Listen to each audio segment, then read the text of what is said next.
Folks, welcome to this week's episode of Search and Report. I am your host, True Fernie, and today I am doing the podcast on my own because guests couldn't be here. That's it. But I am recording this on December 13th of 2020. And without further ado, let's just get straight into gaming news of this past week. It's been a hell of a week. It's been an interesting week in game releases. It's been an interesting week in game awards and announcements. So it's gonna be a long episode. Hopefully not too long that you don't click off. By the way, you can listen to this podcast on Spotify. We're officially on Spotify now.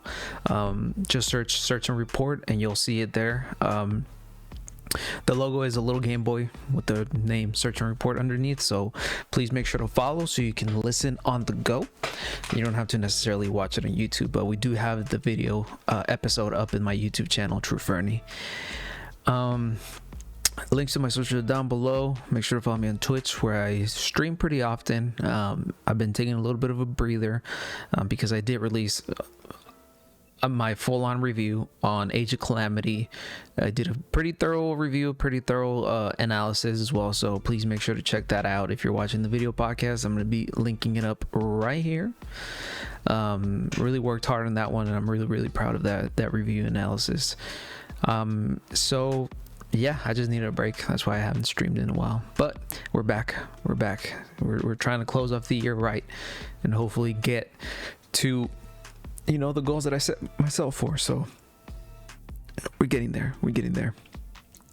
I think I'm gonna start off by saying that what I've been playing this week, rather than just ending it with what we're gonna be playing. So what I've been playing this week, I've been playing Cyberpunk. I originally got it for the PS4.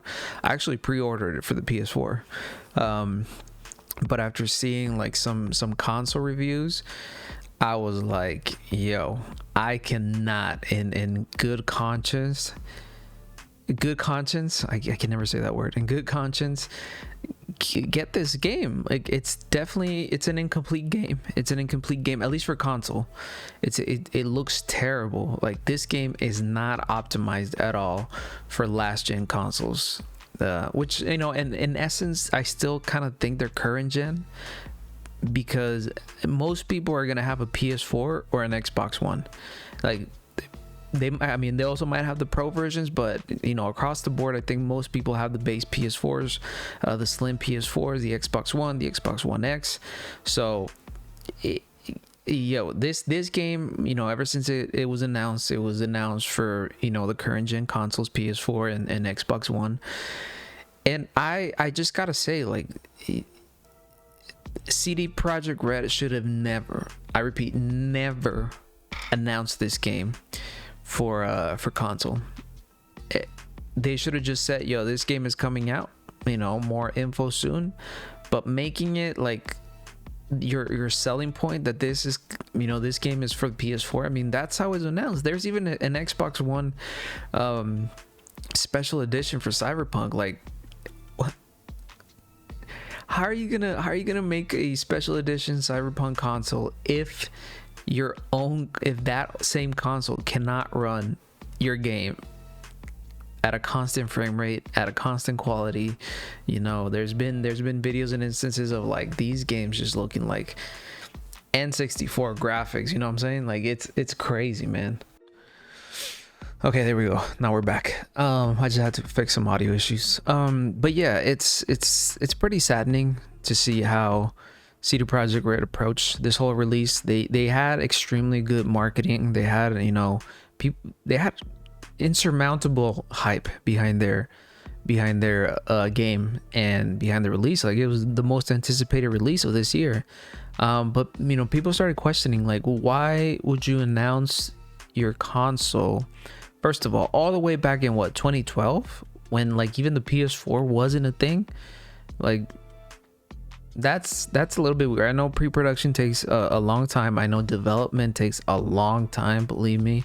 I've done videos on video game delays. I understand that even the the creation of a video game is a miracle in itself, just because of how many moving parts there are and how many people it takes and how much labor and intense, like it's a project that takes a whole army to create.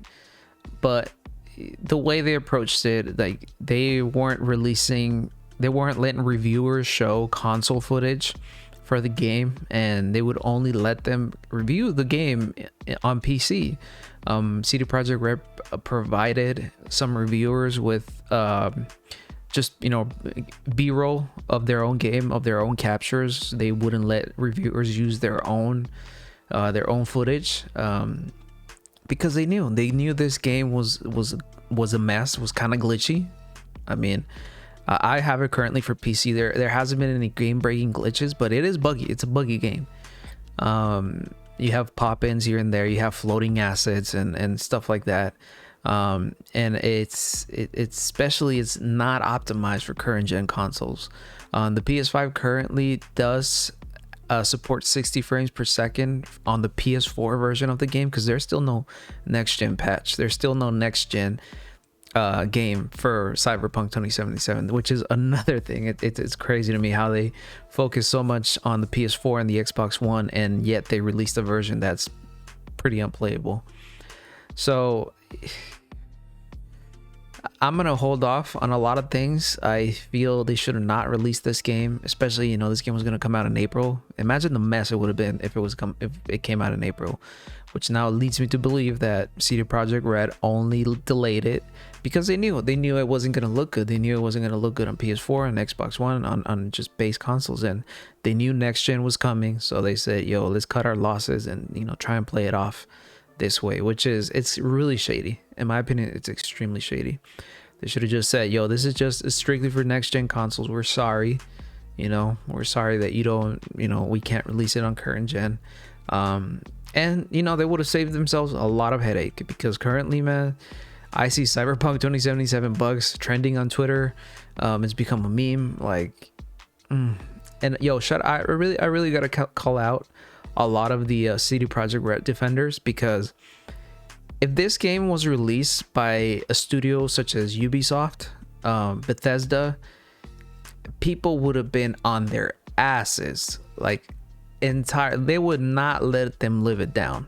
Like, they would have expected better, because, you know, it is a AAA game. It's a AAA game studio, and these things should not be released if they're incomplete. You know what I'm saying? There was also, you know, the whole issue behind crunch time and, you know, CD Projekt Red overworking their employees, and like, yo, it's just it's a complete mess. We really got to, you know, people who report on this stuff, like people who are fans of CD Projekt Red, like, you got to look at it objectively. This was a mess. Like, people are canceling their pre-orders. CD Projekt Red, like, they went through a very shady release, and like, it's just, there just needs to be communication. There needs to be better communication apart from CD Projekt Red, and like, it's, you know, it's the perfect case of like overpromise and fail to deliver. You know, it should be the other way around. You should always, you know, under promise and over deliver. That's, I've learned that that's the best way to approach these kinds of things. But, you know, currently I've been playing the game. I have almost 10 hours on the game on PC. I'm running on a very, very mid-level PC. I have an RX 580, which is a very, I mean, I would say low to mid-level graphics card. My CPU isn't the best either, but I mean, I run with issues here and there. It's expected, but I'm pretty surprised. You can definitely tell that Cyberpunk 2077 is a PC game. It was meant to be played on PC, and that's it. So if you're out there and you have a PS4, you have an Xbox One, all I'm gonna say is wait until next gen consoles are readily available. Wait for the next gen patch, and you know, you're basically gonna have to delay your own enjoyment, because CD Projekt Red weren't unable to delay on their own. So if you don't have a PC, I would say just wait until they fix these issues. Wait until they release the next gen patch, and you know, really make it an enjoyable experience, because it's pretty sad. It's a beautiful looking game. You can tell there was a lot of passion in this game. You can tell there was a lot of hard work from the developers. Not gonna say anything about management, but it is a beautiful, and I commend the developers. I commend them for their work. They did amazingly well. So it's a great game. Good game. I don't want to say great, because it's an incomplete game. I don't care what y'all say. Oh, I can already see the hate in the comments, man. But either way, let's get straight into the first news item of the week. We finally got an update on Halo Infinite, and we finally got a release window. Here, Halo, the official Halo Twitter account says, as 343 day draws to a close, we're excited to offer a closer look at Halo Infinite development and share our updated launch window of fall 2021. I commend Microsoft for sticking to their guns. It's something that, you know, as a video game company, like I just said with CD Projekt Red, it's something that, you know, I'm sure they absolutely hate. They don't wanna delay any more of their games, because people start getting antsy. You know, you promise a release date window, and you don't abide to it, so people are gonna start losing interest. But it looks like there will be now a release window for next year, on 2021. 343 has confirmed that there is now a fall 2021 release window, which is, you know, it's notable also because this is a year. It's gonna be a year since the release of the Xbox Series X. So their flagship game, you know, the game that's advertised on their box for the Xbox Series X, it's not gonna come out until a year after its release. But you know, I commend them. It definitely, the updates that they put out in this in their development blog does look way better. The guns look way better than what they looked on that trailer. The environments, the levels look very nice. They released some screenshots of multiplayer maps, as I said already, of weapons, and that's just looking way better. They also showed some customization that you're gonna be able to do on Halo Infinite, and I gotta say, it looks really nice. I'm glad that they're taking this delay seriously, and like they're not promising more than they can deliver, and I'm glad they delayed it. I'm really happy that they delayed it. I know this game is gonna be good, hopefully. Never know. But you know, it's Halo, it's a classic one. The environments are looking way better. The textures are looking extremely nice. It's all around something that I would say is commendable on the part from 343 Industries. So if you're a huge Halo fan, please, you know, be patient, be on the lookout for Halo Infinite on fall 2021, and congratulations, you're gonna get a really nice looking game, hopefully. Let's see how it plays. But yeah, our second news item of the week is that we now have, they're still a little bit unconfirmed, and like I said, I don't like to report on rumors, because they, you know, 7 out of 10 times they're not true. But the rumors around the Switch Pro are slowly gaining traction, slowly but surely. There's been a lot of talk on the Switch Pro featuring mini LED display, featuring a mini LED display. As we know, the Switch currently, I believe, has an LCD screen currently, which isn't as vibrant as a mini LED display. So that's something that's been, you know, rumored, that the next Switch Pro, or the next Switch revision, because I honestly don't think we're gonna get 4K handheld gaming. We got to be realistic, okay? Like a machine that can handle 4K is going to be a very power hungry machine. It's going to get extremely hot, and I don't think it's the safest thing currently. I don't think it's capable, at least right now. But here Nintendo Life reports The latest rumor comes from the Economic Daily News and suggests that an upgraded version of Nintendo's all-conquering hybrid console could come with a mini LED display courtesy of Taiwanese panel manufacturer Innolux Corporation. The report suggests that Nintendo has recently visited Innolux with the insinuation that it may be parting company with its current screen suppliers, Sharp and JDI, and using mini LED display technology from Innolux in an upgraded Switch rumored to arrive next year. Here they further state, with mini LED technology, the main screen on the new console will use mini LED technology, as opposed to the backlit 720p LCD screen in the current models.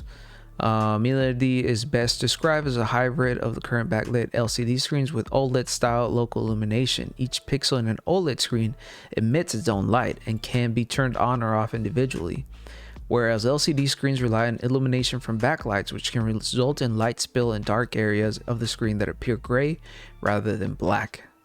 Think about how the illuminated black screens looks on your Switch when you first turn it on. That makes sense. That makes a lot of sense. So what I'm getting for this is that mini LED will just make the Switch look a lot nicer, make it look a lot more sharper, more colorful. You'll get truer blacks in the image. So I'm very excited. I know they're just rumors, but you know the talk continues. It's an evolving thing. We've been hearing about Switch Pro rumors ever since the Switch Lite, you know, last year came around. But more and more people are theorizing that Nintendo might just do a quick revision to at least make their current games look better, just a tad bit, because we did hear also reports of Nintendo Switch asking their developers to start making their games 4K ready, and currently there is the technology for AI 4K upscaling in a lot of devices and a lot of chips and a lot of cards currently. Basically, you know, an AI kind of predicts what you can actually I mean, I don't know the entirety of DLSS. I don't know the entirety behind the science behind AI 4K upscaling, but it's looking to be like it's technology that'll be in our hands pretty soon.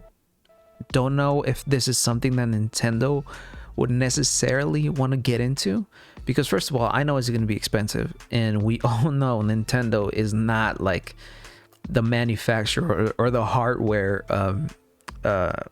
gurus who will be like, yeah, next gen, you know, we want to invest in all this hardware, we want to really, you know, we want to achieve 4K 120 FPS. Like, I just don't see it. I do not see it from Nintendo. I think they're gonna hold off at least on 4K upscaling for their next console. I think that's something that's you know, that might be, might be predictable. There is just no point to section off or to divide and alienate your user base that way. You know, you wouldn't want necessarily, you know, for certain people to only be able to play these, you know, 4K games, or to I don't know. Yeah, I don't think Nintendo's the type of person who does that. However, they did do the whole, you know, Nintendo 3DS and 3DS XL, and you know, they kind of did section off their user base right there. But you know, you got to keep in mind that the 3DS was a cheaper console than the Switch. Then again, you never know how much this actually costs to manufacture, to upgrade their hardware currently. But it's looking to be like there will be a Nintendo Switch revised edition. I don't like the term Pro, because I think that insinuates that this thing is going to be like, you know, you might draw parallels with the PS4 Pro and what that machine was capable of doing in comparison to the base PS4. So I mean, there's more and more rumors that just kind of solidify that there will be a revision. You know, them meeting with these mini LED suppliers. Yeah, I mean, it'll be fun to see what happens. We'll see. You do know I will be getting it. There's no doubt about that. I just want to be able to play my games. I'm so excited if this is a true thing, and we do see a Switch Pro next year.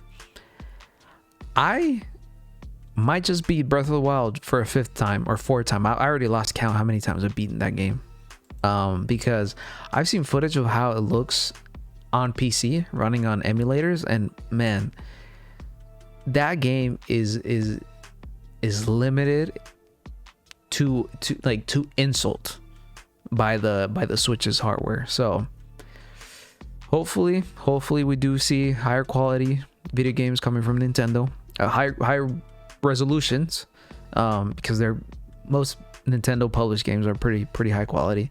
They're still not a very good company, you know what I'm saying? But yeah, hopefully we get that upscaling, that 4K upscaling with AI technology. We get the mini LEDs to get more true to reality colors from Nintendo. And you know, here's still hoping it's not like $400, but we'll see what happens. For a third news item of the week, we had a console release, I think exactly a month ago, from a little console that you might have heard of, the PS5. Well, you probably haven't heard of it because it's never available and it's never in stock. So I'm losing my mind. I know if you're a listener of this podcast, if you've been listening to this thing for like the past month or so, you would know just how much I've been hating this console launch. Like, Jesus, my guy. It's incredible. It's incredible how bad they managed this console launch. This is to my recent memory, one of the worst console launches to date.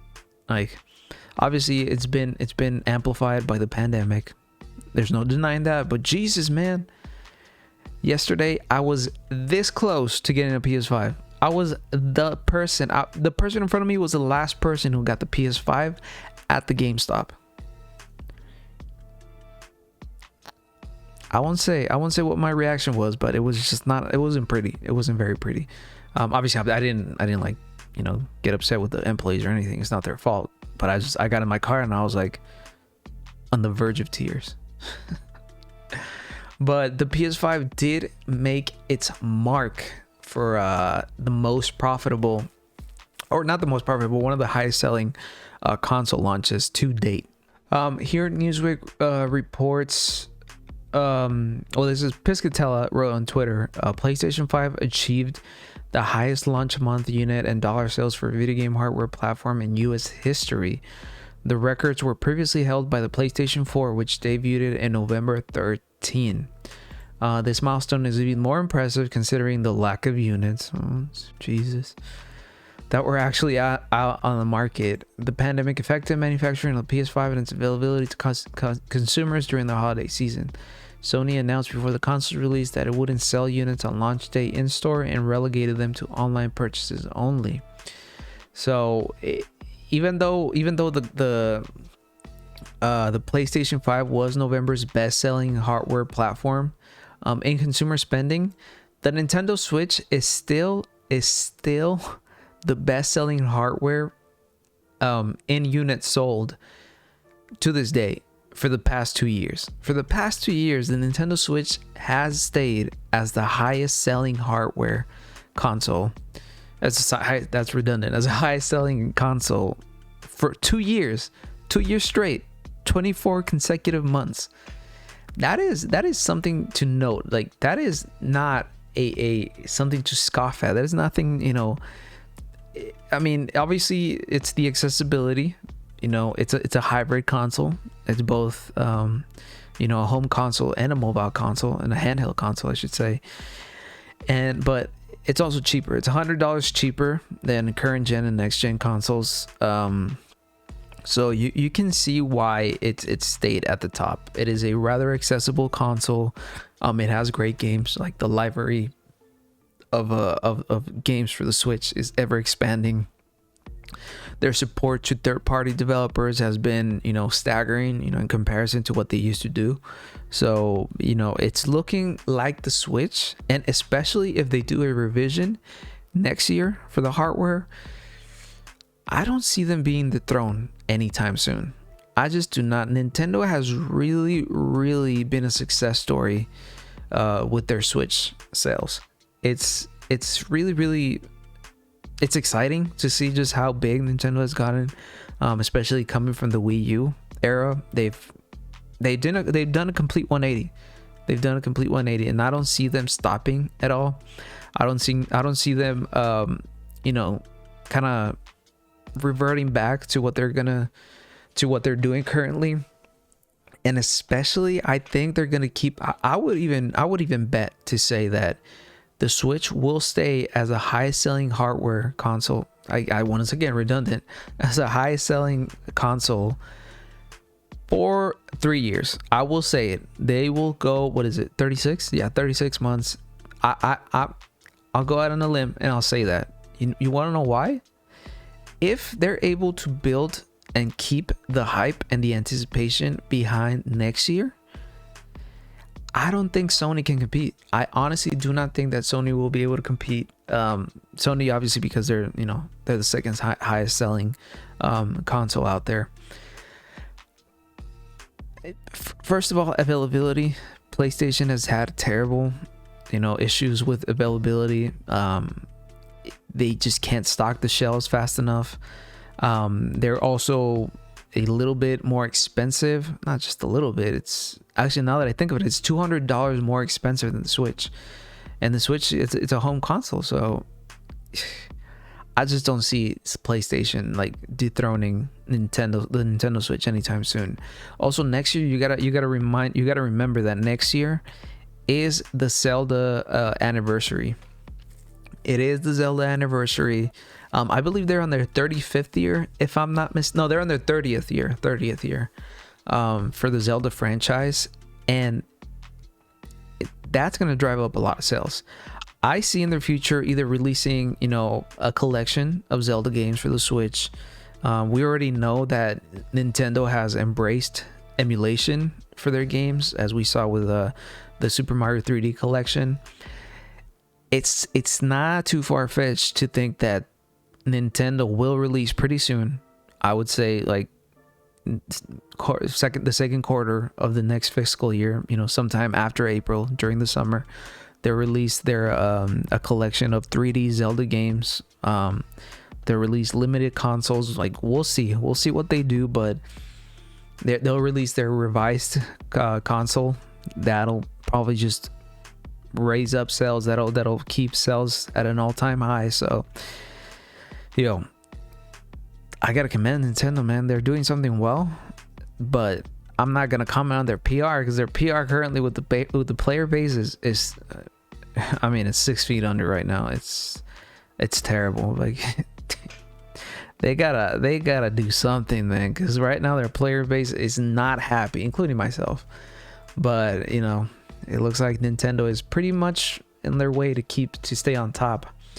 Here, Business Wire reports, according to the NPD Group, which tracks video game sales, the combined sales of Nintendo Switch and Nintendo Switch Lite systems hit over 1.35 million units in the US in the month of November, which included Thanksgiving and the key shopping day of Black Friday. With these strong sales numbers, Nintendo Switch achieved another milestone as the best-selling video game console in the US for a record-breaking 24 consecutive months.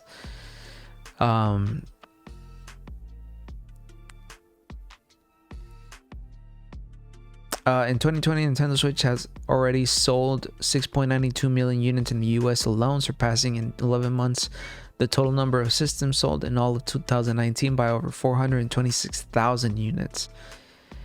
It's I don't see them to be slowing anytime soon. And also availability. I think Nintendo has been a little bit better at stocking the shelves, at stocking retailers across the country, unlike the PS5. So it looks like they will they will keep this up. They will keep this up. My risky assessment is going to be 3 years, but if anything, they'll cruise through 2.5 years for a consecutive highest selling console out in the market. So yeah, it'll be interesting to see what the future holds for the Switch and their revisions. We'll see. On their fourth and probably final, yeah, I think I'm gonna mix the fourth and the fifth because they're pretty much the same. I'm gonna summarize the Game Awards. We recently had the Game Awards on November 10th. We have the Game Awards, as we all know. It's the annual award show where we celebrate video games. I'm sounding like Jeff Keighley right now. And there was a lot of very, very interesting announcements coming from all kinds of developers. Just to kind of like summarize this, I'll go over the main points, the main announcements, the winners, so see who won what, and give you all my opinion. Maybe I won't go through every single award because that would make a very long episode, but I will go over the I think Game of the Year is something that I should definitely talk about. But we did get some quick announcements out of the way. I'm gonna do a quick round of just reactions to these things, or just commentary on these things. Master Chief comes to Fortnite.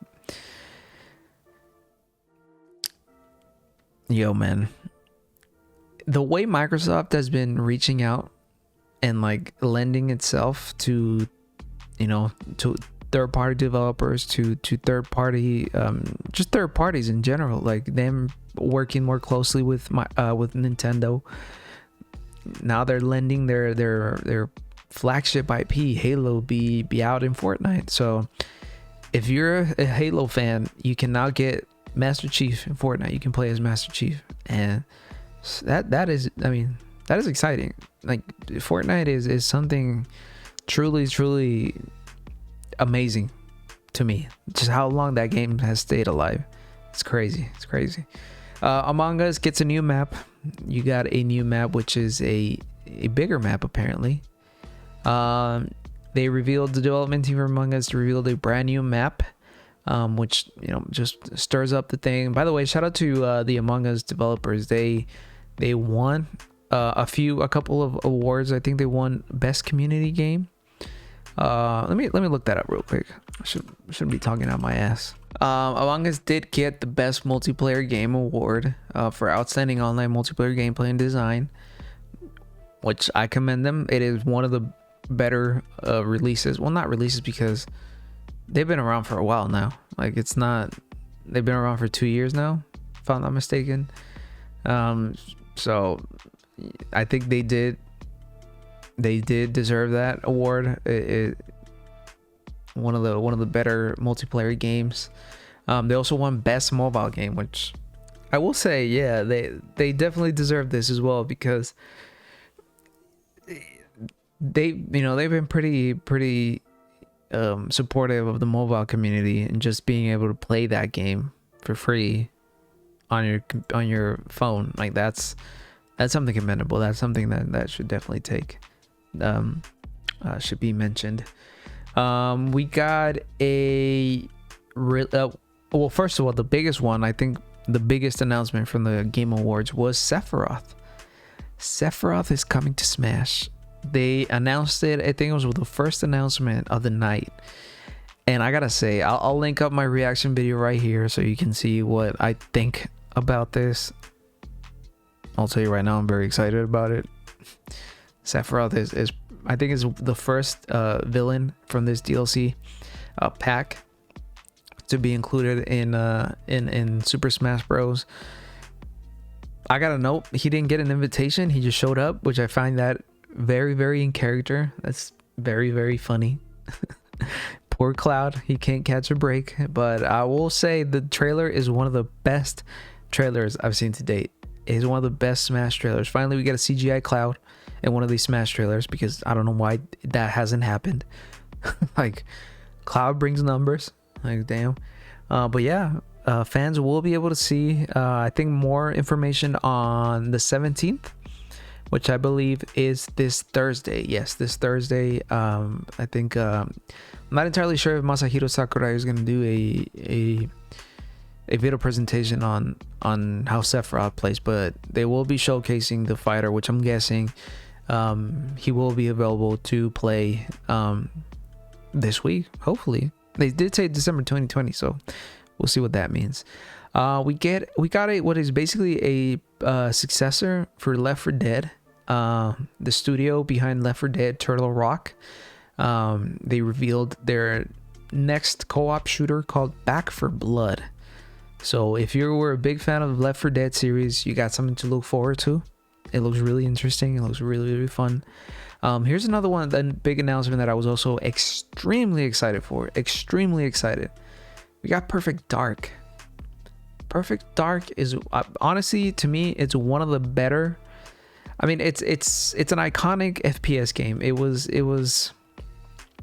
I think it was ahead of its time. I think it didn't really shine on the N64, but it is one of the best N64 games I ever played, like ever. It's one of the best ones in my opinion. I think it really trailblazed what FPS games could be, and you know, alongside GoldenEye, it was one of the founding FPS standard games. They did announce the Xbox Studio, the initiative, did announce that they were working on Perfect Dark. They didn't reveal much about it. It was just a short trailer, which I'm currently showing. But they haven't specified when it will be available, or not even exactly which Microsoft console is coming to. Like if it's going to be exclusive to Series X, or will it be, you know, backwards compatible, etc. But I am excited. I'm excited to see more about it. I really want to see what they do with the series. And then also probably one of the biggest announcements next to the Smash announcement is Mass Effect. We got a teaser trailer for what is, people are speculating, and I'm pretty sure it's already confirmed, that this is this was a teaser trailer to the next Mass Effect game. This was big. I don't think anybody predicted that this was going to happen, because I believe Mass Effect currently did get I think they announced a collection of the first 3 games. And people were just I think that's what the only thing they were expecting. But you know, I think this is amazing news for the Mass Effect fan base, because now they're getting a collection for current gen, and now they're getting a new game. But yeah, I'm excited to see what Mass Effect is all about. We'll see what happens. And yeah, I think those were the biggest announcements in my opinion that were, you know, notable mention. As I said, excited for Perfect Dark. It's one of my favorite favorite series. I'm excited for Smash Bros. I really gotta get back into it. I'm a huge fan of Smash Bros. I hate losing, so that's why I'm not very. I haven't played in a minute. But I'll go over the winners of the Game Awards really fast. We got I think the first announcement was that the Player's Voice Award was given to Ghost of Tsushima, which I do believe they deserved entirely. The best debut game was Phasmophobia from Kinetic Games. I still gotta play that game. I haven't really played it. Best multiplayer, as I already said, Among Us. Shout out to Inner Sloth. You guys deserve it. Honestly, Among Us has been one of the better games this fall, even though it's a 2-year-old game. Best Sports Racing, Tony Hawk Pro Skater 1 and 2. Best Family was won by Animal Crossing New Horizons. Deserved. One of the best games of the 2020. Best sim game, strategy game, Microsoft Flight Simulator. Again, a great game if you have the processing power for it to play it. Best Fighting, Mortal Kombat 11 Ultimate Edition. I don't have a lot to say there because I haven't played Mortal Kombat. Best role-playing game, Final Fantasy VII Remake. And this is something that I was like, they deserve it. This is a pretty game. It's an amazing game, and it's a really, really good game. I recommend to any Final Fantasy fan to get this remake. It's a little bit different from the original game, but still, you can check my review. I'll link it up here again. But I think they deserved a lot more awards than they actually got. I think they deserve at least one more. Because I think they didn't get, they didn't get best art direction. I think they did win best music or best soundtrack, if I'm not mistaken.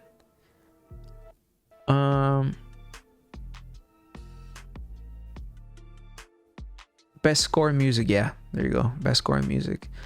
I think they should have probably, never mind. Now that I think about it, I think they were fairly represented in the awards. I think they did get, because they got best role playing and best score in music, which I do agree. The team at Square Enix did an amazing job with the music, just amazing. Best action adventure game, The Last of Us Part 2. I got my opinions about that. Best action game, Hades. Shout out Hades. I know it's been getting a lot of attention right now. It's fully deserved. So shout out to Supergiant Games. Innovation and accessibility, The Last of Us Part 2. Best VR, Half-Life Alyx. Best community support, Fall Guys. I will say, yeah, they've been supporting their community pretty well. Best mobile game, Among Us. Shout out Among Us. Best indie game, Hades. Without a doubt, Hades. Definitely. This one, best ongoing game, No Man's Sky. I don't know. That one's a tough one. Games for Impact, Tell Me Why. Haven't played it, so I can't tell you. Best performance, Lara Bailey as Abby from The Last of Us Part 2. I still haven't played that game, so I can't say a lot. So, best audio design. I will say, I've seen that The Last of Us Part 2 does have great audio design. As I already said, best score and music, Final Fantasy VII Remake. Best art direction, Ghost of Tsushima, without a doubt. Without a doubt. It is one of the best looking games out there. Just, it's a beautiful game. And it's amazing that it will look so well even on base PS4s. So yes, fully deserved. A really, really nice game. Best narrative, The Last of Us Part 2. I haven't played it, so I can't tell you. Best game direction. Now this one, there was a lot of controversy behind this. As we all know, Naughty Dog, the developers behind The Last of Us Part 2, got a lot of flack because of the crunch time. They overworked their developers, and people kept saying, like, if a game requires crunch, it's usually a failure of management.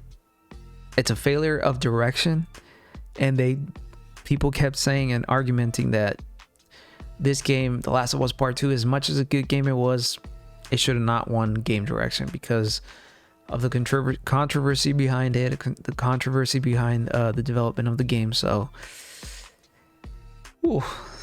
I don't know. I honestly think this should have gone to Ghost of Tsushima without a doubt. And then game of the year, I honestly think Last of Us Part 2, as much as a good game, I'm sure it is, I don't think it was worth it. I don't think they were deserving of the award for game of the year. I think other games were more impactful than The Last of Us Part 2. Y'all think I'm clowning every time I tweet it, but I honestly think Animal Crossing was a good contender for game of the year, just because of the impact it had, just because of just how big of a game it became. It's just it's a very, very, it's a good game all around. It's a good game. It's basically the definition of a good game. People might say, oh, it's not finished. No, it's an ongoing game. It changes with the seasons. Doom Eternal, I think, was also, it was snubbed. Like, Doom Eternal should have been a contender for game of the year. It should, if they were to give it to Doom Eternal, I would have been content. It's a great game. It's amazing the work that went behind that game, and it didn't get enough. I don't think it got even. Well, yeah, it didn't get one award. I think it was snubbed. It was completely snubbed. Doom Eternal. Final Fantasy VII Remake. I don't think it was Game of the Year. Fortunately, as much as I like that game, it lacked a lot of things. It lacked some in a few parts. Ghost of Tsushima. I think if Ghost of Tsushima would have gotten it, I would have been happy. I would have said it's deserving. It's a great game. It's an open world game, which is not common. It is common for Sucker Punch, but it was a first of its kind for Sucker Punch, and they did such a great game. It's super, it's a good game. I will never stop recommending Ghost of Tsushima if you're a fan of open world adventure games. It's amazing. A really, really good action adventure game. And I think that's pretty much it. I won't go into like best content creator and stuff because I don't know. I have my own thoughts about streamers, like only streamers being nominated for content creators. I don't know, man. I don't know how to say this, but streaming, it's content, but it's not really content creation. I'm sorry, and I say this as a streamer. I think more YouTubers need to be on this list. I think people such as Scott the Woz should be nominated for these types of awards because they deserve it. The amount of work they do, the content they create is commendable. I just feel it's a little misguided the way they choose these content creators. That's all I'm gonna say. No hate to Valkyrie. You won. You deserve it. I'm pretty sure. So, yeah. But with that, I think I'm gonna end it here. I'm gonna touch upon what I'm gonna be playing this week. This week I'm gonna be playing Cyberpunk. That's it. No, I'm just kidding. I'm really trying to 100% Age of Calamity. I'm a huge Zelda fan, as you know, so I need to finish that game 100%. I need to get the secret ending. Did I say there was a secret ending? You didn't hear that from me. But yeah, I need to finish Age of Calamity. I definitely want to check out Hades. People keep recommending it to me. I'm sure people aren't lying. I'm pretty 100% sure it's a great game. So that's a game that I'm probably gonna get if it's on sale. I pay full price for that one. I definitely pay full price for that one. I think it's deserving of the full price. And just Animal Crossing. Keep on playing Animal Crossing. That's a game that I'm playing currently because of my girlfriend a lot. It's a game that we both like a lot and we play together. So shout out to my girlfriend. Also shout out to Santa. My girlfriend gave that to me. And well, she didn't give it to me, she just placed it there. She said, you need some holiday spirit in your videos and your streams. And I said, okay, cool, let's do it. But yeah, and then yeah, probably just gonna play also some Smash to try and get ready for this Sephiroth arrival, because I'm really excited. Sephiroth looks really, really cool. Another sword character, but he is the sword character.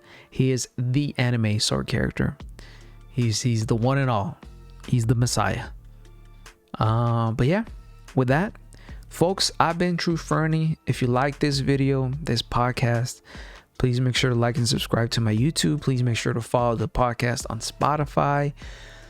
And yeah, let me know down below what you think of these longer format episodes. I used to do a search and report. I used to do like 10 to 15 minute videos, but I kind of felt that they were a little bit rushed. I felt like I couldn't really give my opinions on a lot of these things. So yeah, tell me what you think, what you want to see from this podcast, who you want to see more as far as guests on here. Currently, I do it with Art Vargas, the Rocket. He's a streamer as well. But you tell me who else you want to see on these types of videos, and I'll definitely make an effort to try and get on here. Links to my socials are down below. please make sure to follow me on Twitch, as I already said, where I stream pretty often, and any and all game reviews that I release on my channel, on my YouTube channel, I basically write as I'm playing on stream. So please make sure to follow me out there, and I am an affiliate over there, so any and all of your support down over on Twitch is greatly appreciated. YouTube has been, it's been a little hard to grow on YouTube, unfortunately. But yeah, with that, I've been True Fernie. I think I already said that, but whatever. Please take care of each other, but most importantly, take care of yourself. Wear a mask. There's a vaccine already, but wear a damn mask. Can't be telling you this every single episode. Wear a mask, be safe. People in Australia are already partying, and we're over here stuck in our home still. It's gonna be a year. It's gonna be a year of being stuck in our home. Not that hard to wear a mask. Damn. The easiest shit we can do as a society, we can't even do. Sorry, I don't want to get political in here. It's not, it shouldn't even be political. Why? Whatever. All right. Just take care of yourself and of each other. Peace.